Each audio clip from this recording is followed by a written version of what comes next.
Have you ever walked onto a car lot feeling financially confident, only to leave 3 hours later wondering if you just signed your life away for the next 7 or 8 years?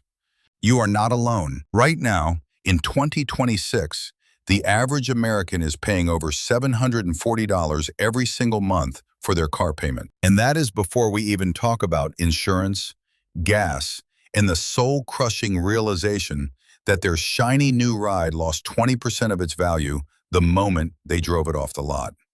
Most people think they can afford way more car than they actually can. The average monthly payment has climbed to $742 for new cars and $525 for used cars. But here is the kicker. Just because a bank will approve you for that payment does not mean you should take it. Banks are not your financial advisors. They are in the business of making money off your monthly payments for as long as possible. The truth is, car salespeople and lenders have mastered the art of making unaffordable cars seem affordable. They will stretch your loan to 6, 7, even 8 years just to get that monthly payment to a number that does not make you run screaming from the dealership. But what they will not tell you is that you will still be making payments when your car needs major repairs and you will be underwater on the loan for years. If you are tired of being car poor and want to realize exactly how much vehicle you can actually afford to protect your retirement, make sure to like this video and subscribe to the channel. Hit that like button right now because this information could save you from a lifetime of financial regret. Also, leave a comment below and let me know what your current monthly car payment is. Let us see how the numbers compare. Before we dive into specific salary breakdowns, you need to understand the rules that separate smart car buyers from people who end up financially trapped. The most popular guideline is called the 24-10 rule. This means you should put down at least 20% finance for no more than 4 years and keep your total transportation costs under 10% of your monthly income. But here is where it gets interesting in 2026. Many financial experts now believe that rule is too generous for our current economy. They prefer the 23-8 rule instead. This rule maintains the 20% down payment, but shortens the loan to only 3 years and caps your payment at 8% of your gross income. The logic is simple. If you cannot pay off a depreciating asset in 3 years, you are buying too much car. Let us talk about something car dealers want you to ignore, which is the total cost of ownership. Your monthly payment is just the beginning. You have also got insurance, which in 2026 can range from $100 to over $300 per month, depending on your age and location. Then there is gas, maintenance, repairs, and registration fees. Oh, and let us not forget the biggest hidden cost of all, which is depreciation. Here is a fact that will make you question every car commercial you have ever seen. New cars lose an average of 23.5% of their value in the first year alone. That means if you buy a $40,000 car today, it will be worth roughly $30,000 only 12 months from now. Congratulations, you just paid $10,000 just for the privilege of driving a car for 1 year. That is on top of your monthly payments and insurance. Most cars lose about 60% of their value in the first 5 years. This is why buying brand new cars is often considered one of the worst financial decisions you can make, especially if you are not already wealthy. Let us start with someone earning $50,000 per year. After taxes, you are probably taking home around $3,400 monthly. Using the 10% rule, your total transportation budget should be no more than $340 per month. Using the more conservative 8% rule, you are looking at only $272 monthly. But remember, that is your total transportation budget, not just your car payment. If you are spending $150 monthly on insurance and gas, you have got less than $200 left for an actual car payment.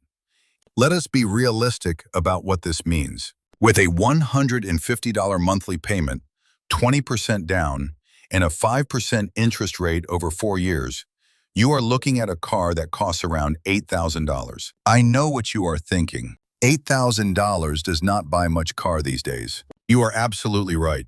But here is the brutal truth. If you are earning $50,000 per year, you cannot afford a nice car.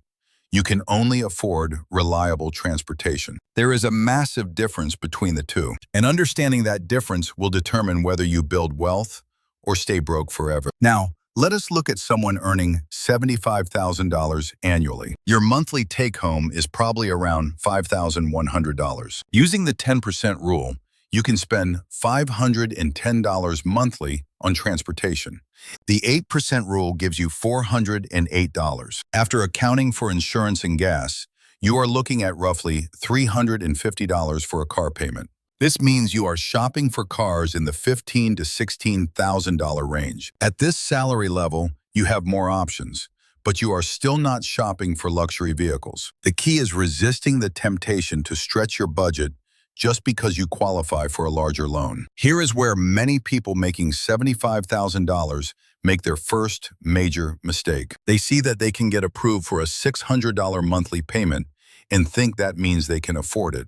Just because a bank will lend you money does not mean borrowing it is smart. Moving up to $100,000 per year, your monthly take-home is approximately $6,800. The 10% rule allows for $680 in monthly transportation costs. The 8% rule caps you at $544. After insurance and gas, you are looking at roughly $500 for a car payment. This opens up the $22,000 to $25,000 range. At this income level, you can afford a reliable late-model used car. But here is the trap that catches many six-figure earners. They start thinking they have made it financially and deserve a luxury vehicle.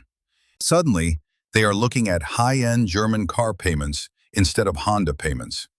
The person earning $100,000 who drives a paid-off $15,000 car and invests the difference will be infinitely wealthier than the person driving a $60,000 luxury car with a $900 monthly payment. Wealth is not about looking rich, it is about being rich. Finally, let us examine someone earning $150,000 annually. The 10% rule allows for $910 in total monthly transportation costs. The 8% rule caps you at roughly $730.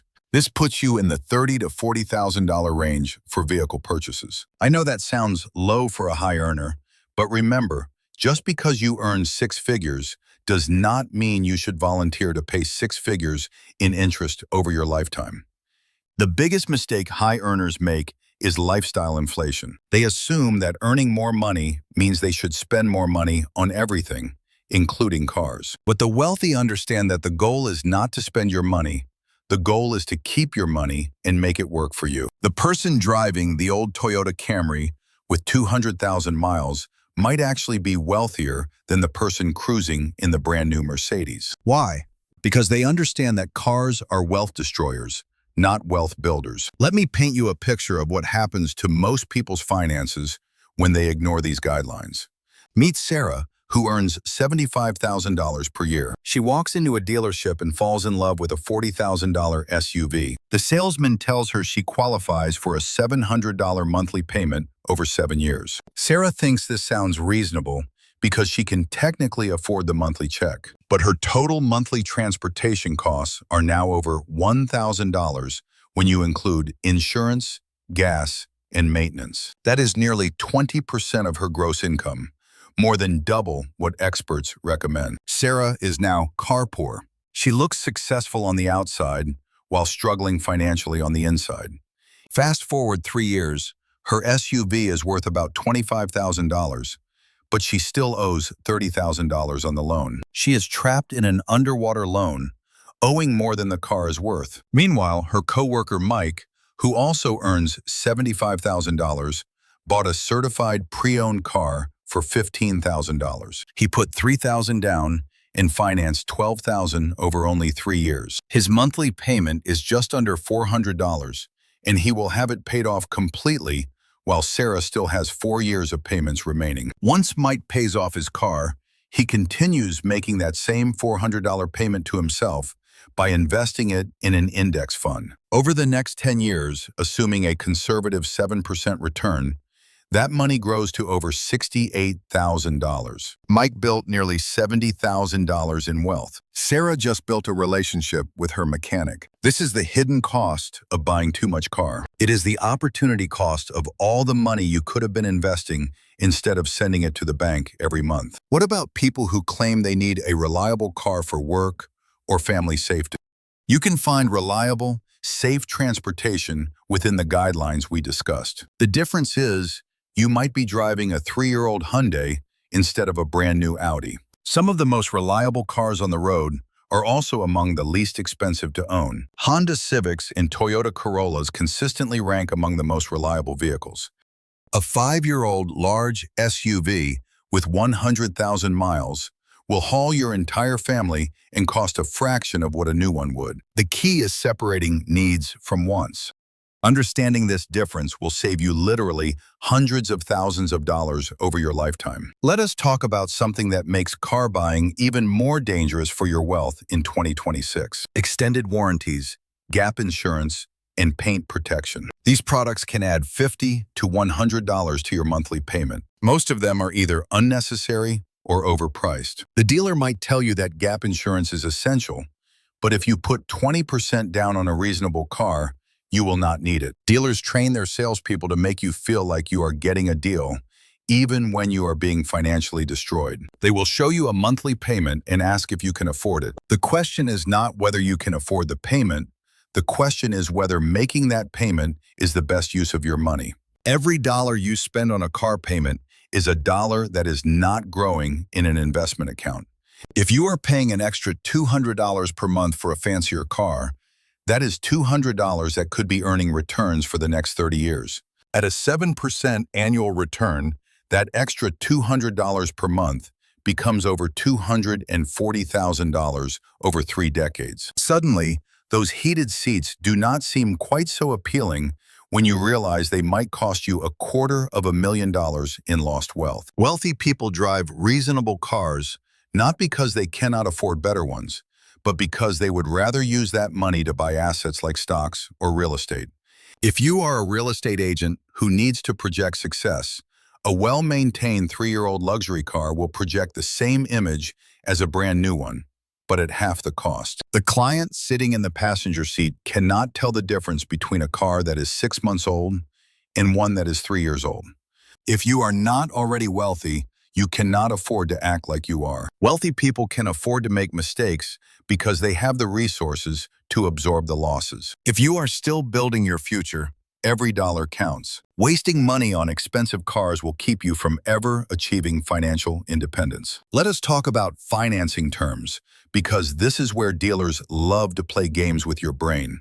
They will say, we can get you into this car for just $39 more per month. They say it like $39 is nothing. But $39 per month over 7 years is an extra $3,276. You are paying over $3,000 for upgraded floor mats and a better sound system. The loan term is critical to your financial survival. Every month you add to your loan term makes the car more expensive, even if the monthly payment looks smaller. A $20,000 car financed at 5% interest costs $21,000 over 4 years. Stretch that same loan to 7 years, and you will pay nearly $24,000. You just paid an extra $3,000 for the privilege of making payments longer. That is not financial planning, that is financial torture. And by year 7, your car will need expensive repairs like transmission or engine work. You will be paying to fix a car that you still owe money on. Remember the numbers we talked about today. $50,000 gets you an $8,000 car. $75,000 puts you around $15,000. $100,000 opens up $25,000. And $150,000 lets you shop around $40,000. These are not suggestions. They are financial survival guidelines. Your future wealthy self will thank you for driving that boring, reliable car while everyone else is drowning in payments. If this video just saved you from years of financial regret, please smash that subscribe button and give us a like. We are dedicated to helping you make smart money decisions that actually build wealth. Don't forget to comment below with your thoughts on the 23-8 rule. Is it too strict, or is it exactly what people need to hear in 2026? Cars will not make you rich, but smart money decisions absolutely will. Thank you for watching, and I will see you in the next one.